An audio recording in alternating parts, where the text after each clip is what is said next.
보이지 않는 적과의 전쟁 슈퍼버그 몇몇 가지 이제 거기 마지막으로 한번 찾아보도록 하겠습니다. 역할 역전과 그 대가는 병원에서 기다림으로 그렇게 많은 시간을 보낸 건 나에게는 새로운 경험이었다. 그렇죠. 나는 달바 연구 기간 동안에 환자들이 거의 알지 못하는 신약을 써볼지 말지 고민하는 동안에 그들의 병성 옆에서 조용히 기다리면서 수백 시간을 보냈다. 안전할까? 아닐까? 이 고민 속에서 의사들이 이 임상 기간 내내 같은 패턴이 반복이 되어졌다. 계속해서 한가득 희망이나 기정한 지혜를 얻을 수는 없었다. 마지막으로 등록시키는 환자 중 한 명은 초등학교 교사인 제니퍼였다. 그녀를 만났을 무렵에 나는 이미 수천 명의 환자를 추려내고 수백 명의 환자에게 독립수에 관한 이야기를 한 후였다. 그래도 똑같은 대화는 한 번도 없었으며 그 모든 대화에서 나를 놀라게 하는 말을 하거나 들었다. 제니퍼의 병실에서 들어가기 전에 나는 허벅지에 커다란 발전이 생겨서 입원한 환자를 진찰했다. 왼쪽 눈 옆에 작은 눈망울을 3개를 문신으로 새긴 과묵한 남성이었다. 참 이렇게 눈물 망울은 살인 미수 또는 장기 징역형을 상징한다는 소문이 있었으므로 나는 그 문신을 보는 남자가 전과자인지 아닌지 염려가 되었고 그를 참여시킬지 말지 갈등했다. 하지만 우리는 전과 여부에 대해서 논의하지 않았고 그가 등록을 원했으므로 달바 임상시험에서 배제한다면 잘못 있을 듯 했다. 그는 자격이 됐다. 이렇게 해서 자격증을 다양하게 만남을 통해서 자격증을 찾아나갔다는 거죠. 여러 가지 발전의 모습과 온갖 다른 이름도 질병도 다양한 것들. 제니퍼의 메모지에 니스타틴이라고 적고 밑줄을 그었다. 니스타틴.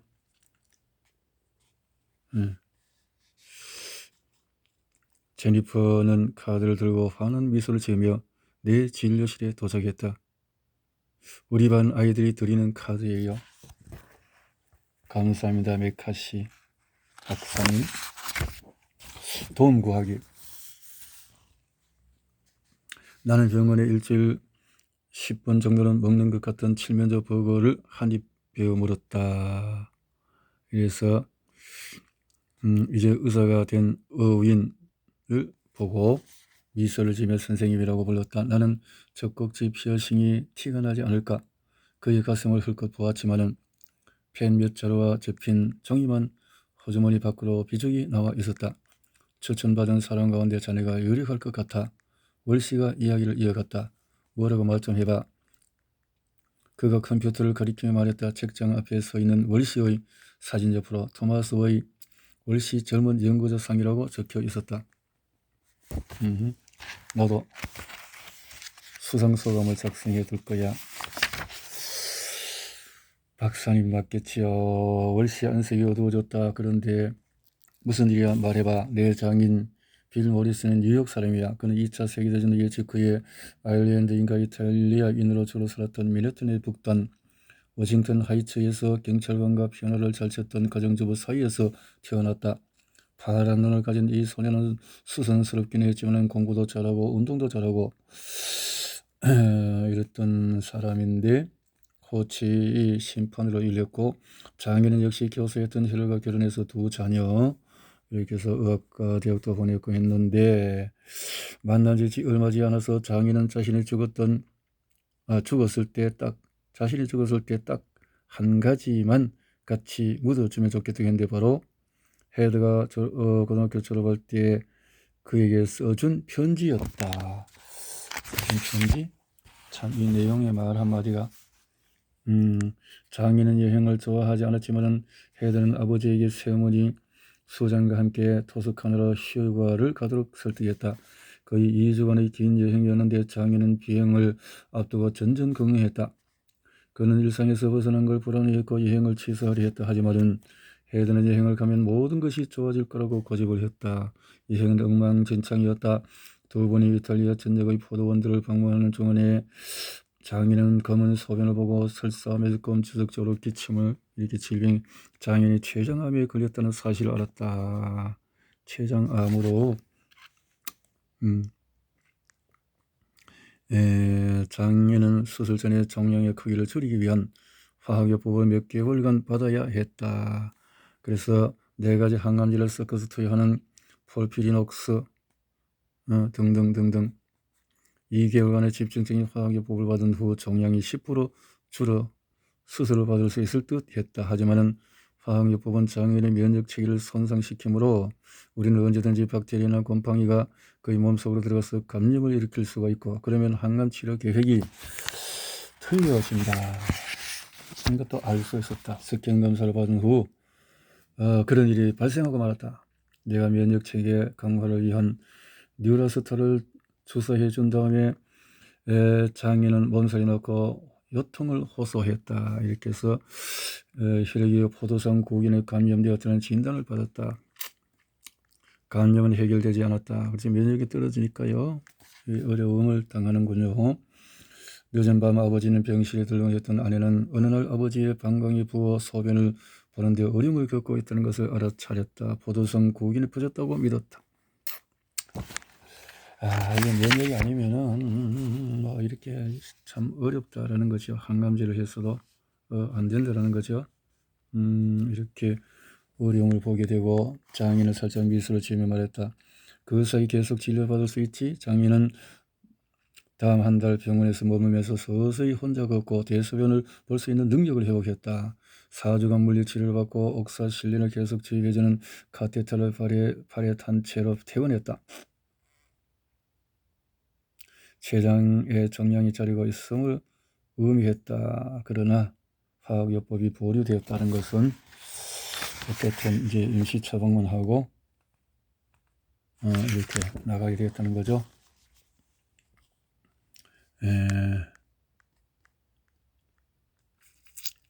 그런데 신경외과 수술을 받고 나서 2개월이 지난 후 장인의 증상은 거의 완전히 해결되었고 감염은 차후 문제가 되었다. 항생제 투여가 중단되고 카테터도 제거됐다. 우리는 몇 개월 동안 금지어였던 항암이라는 단어를 쓰기 시작했다. 장인은 다시 암 전문의 치료를 받고 방사선 치료 후에 히플 수술을 받는다는 치료 계획을 세우기 위했다. 히플 수술은 내가 수술에 참여한 환자의 경우에 8시간 걸릴 정도로 엄청난 수술이었다. 이제 감염 문제가 해결되니까 또 암을 수술해야 되는 거죠. 만약 종양이라면 끝인데 옥사실린 투약을 중단하지 얼마 되지 않아서 장인은 등에 무지근한 통증이 있다고 우리에게 말했다. 쿡쿡 수술됐다라는 거죠. 아내의 눈물이 그렁그렁했다. 나도 마찬가지였다. 한편으로 다른 항생제 추가 수술 실험적인 치료법 등 가능한 치료법을 밤늦도록 조사했다.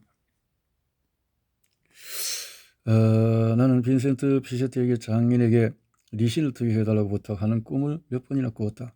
그가 보여줬던 박테리아 폭발 영상도 계속 생각났다. 하지만 그것은 환상뿐이었다. 리신 FDA 승인을 받지 못했고 장인은 임상시험에 참여할 자격이 되지 않았다. 장인에게 리신을 투여할 방법이 전혀 없었기 때문에 우리는 콜롬비아 프레스베테리안 병원에 있는 그의 담당 의사들에게 의지했다.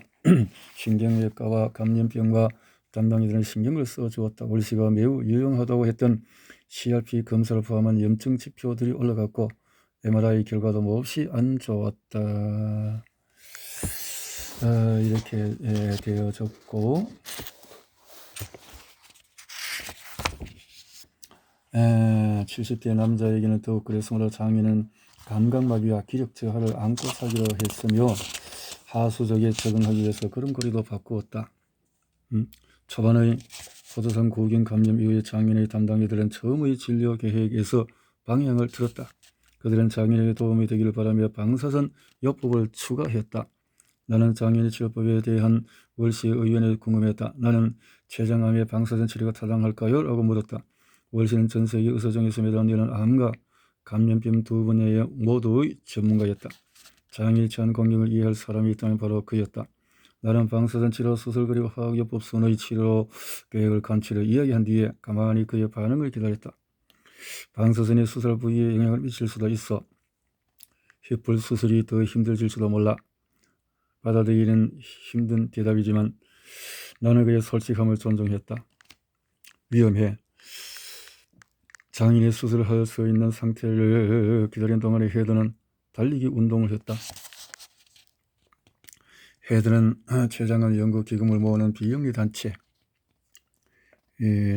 장인의 췌장 수술을 불과 몇 주 앞둔 2018년 3월 화창하고 몹시 추웠던 금요일에 마라톤이 열렸다.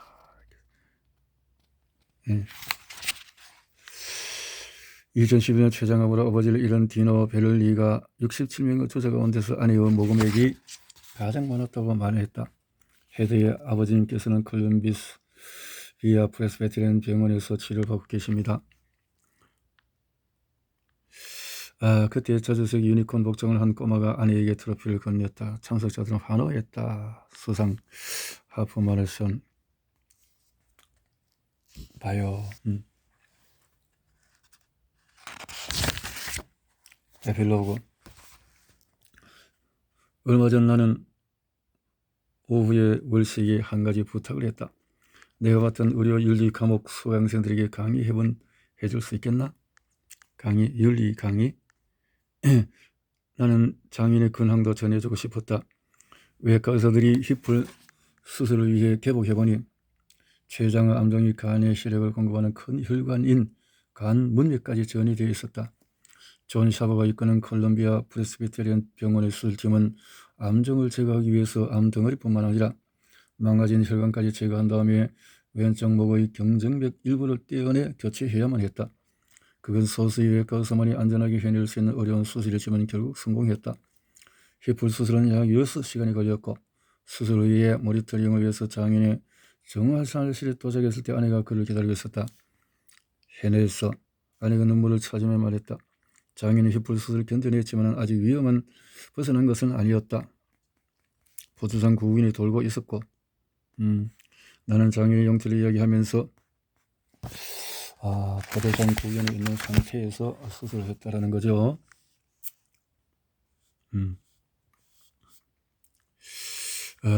그래서 예고했다. 이번 수상으로 GSK는 1990년 후반 항생제 사냥에서 처참한 실패에서 완전히 회복했고 20여 년 만에 복귀에 성공했음을 확실히 알렸다. GSK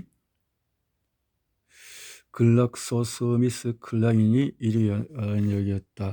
이 순위가 발표된 다음 날 제약사의 대표들로 구성된 국제 컨소시엄에서 신약 개발에 박차를 가하기 위한 신형 경제 모델을 제시했다.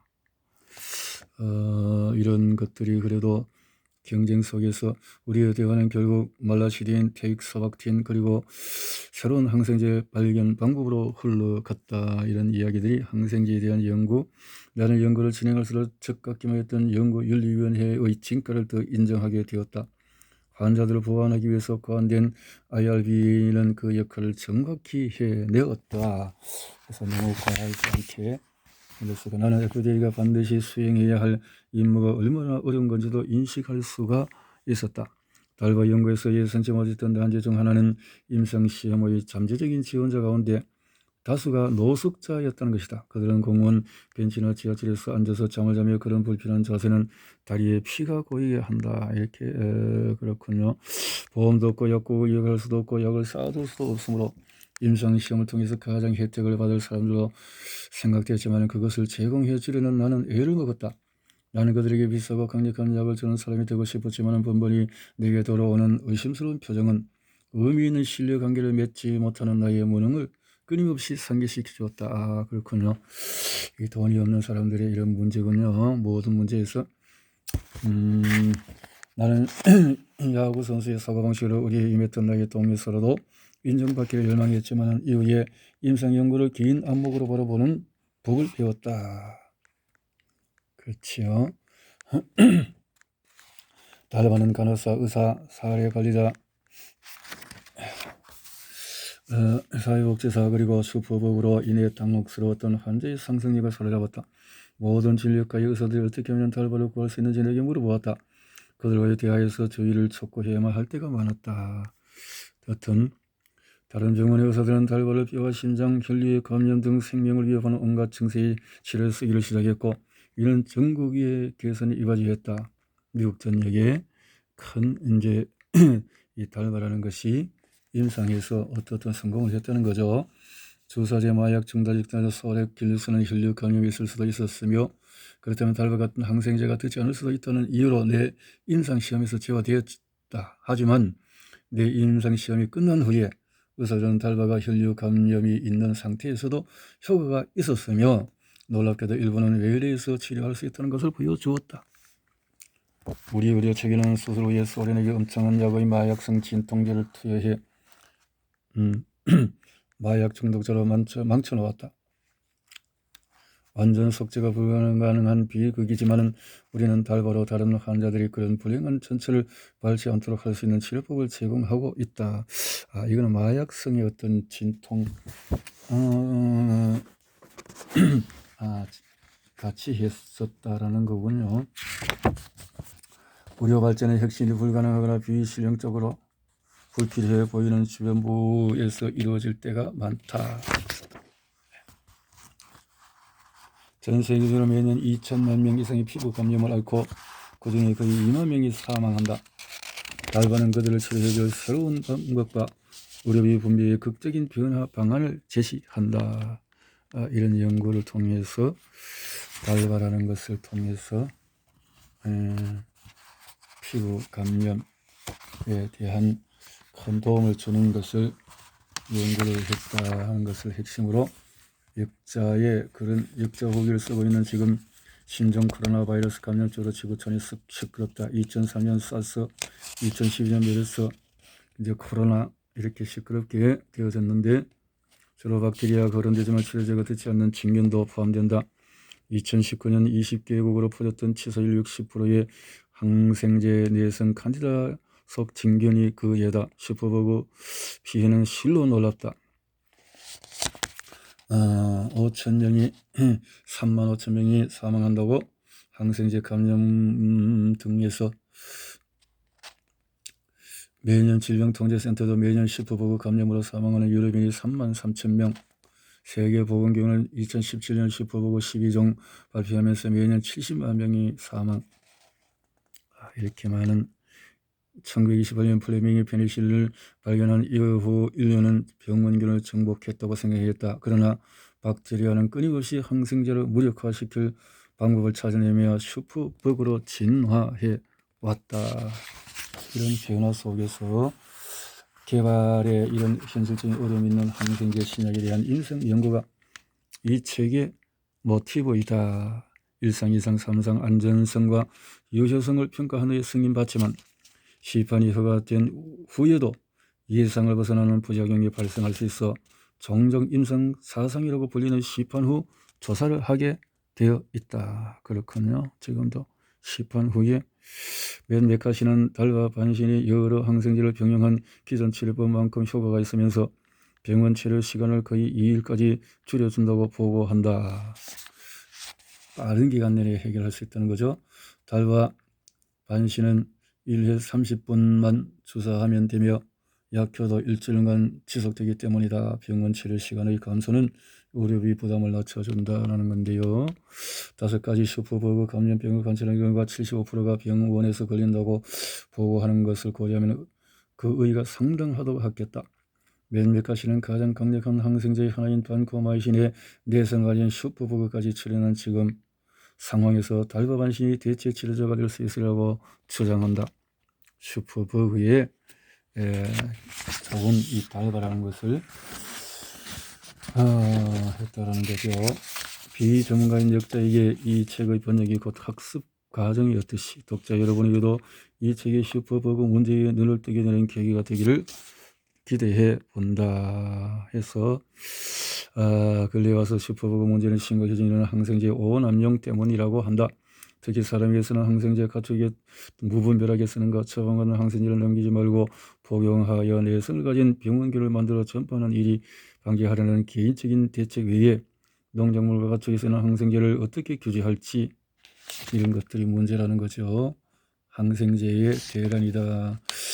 인구 밀도가 높은 한국에서 사는 우리는 이런 인식이 더욱 필요하다고 본다라고 해서 매적건역 20년 3월 20년 2월 24일 이렇게 해서 이런 것들이 슈퍼바이러스에 도움이 되지 않을까 하는 의미로 이렇게 서울대학교 사회교육학과 석사학위 교육에서 고등학교에서 이렇게 해서 책을 많이 쓰신 이 김미정 이 책을 골라서 옮겼다 이 말인데요.